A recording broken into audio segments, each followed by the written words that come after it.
C'est fait. C'est fait. Ça débute l'enregistrement. Bonjour à tous. Bonjour, bienvenue à cette séance extraordinaire de la MRC de l'Assomption du 16 juin, il est 8h23. Donc, je vais commencer avec la prise des présences, puis ensuite, Nathalie pourra faire la lecture de l'ordre du jour et on passera à l'adoption. Donc, Normand Grenier. Présent. Steve Plante. Présent. Sébastien Nadeau. Présent. Bernard Landreville. Présent. Malheureusement, notre collègue Steve Madard ne pouvait joindre à nous en si peu de temps. Donc, Mme Deslongchamps, je vous laisserai pour la lecture de l'ordre du jour.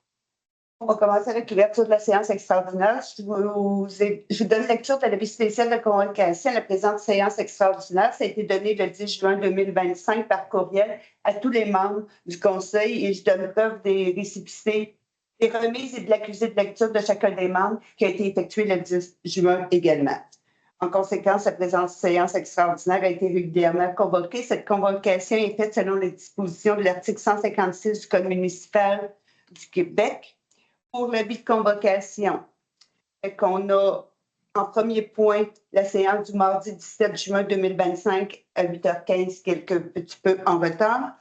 Ouverture des présences, l'adoption de l'ordre du jour, positionnement de la MRC sur la gouvernance locale du transport collectif. Nous avons une période de questions ainsi que la levée de l'Assemblée. Merci. Donc, un proposeur, un appuyeur pour l'ordre du jour. Bernard. Bernard Landreville propose, appuyé par Normand Grenier. Normand Grenier. Merci beaucoup. Merci. Prochain point. C'est-tu le point sur le le point gouvernance. principal? Oui.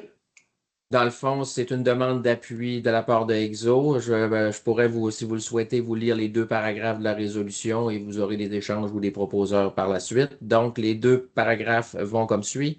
Que la présente résolution constitue une demande formelle à la ministre de modifier la gouvernance actuelle du transport collectif dans la région de Montréal afin de retourner le pouvoir décisionnel aux représentants des municipalités des couronnes nord et sud de Montréal par l'entremise des instances du réseau quant au plan de desserte locale et au budget associé.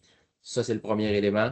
Le deuxième élément, c'est que le conseil d'administration du réseau appuie les demandes de modification législative des municipalités des couronnes nord et sud de Montréal visant la mise en œuvre d'une nouvelle gouvernance locale du transport collectif dans la région métropolitaine et leur démarche à ce sujet auprès du gouvernement du Québec, de la ministre des Transports et de la Mobilité durable, de la CMM et de l'ARTM.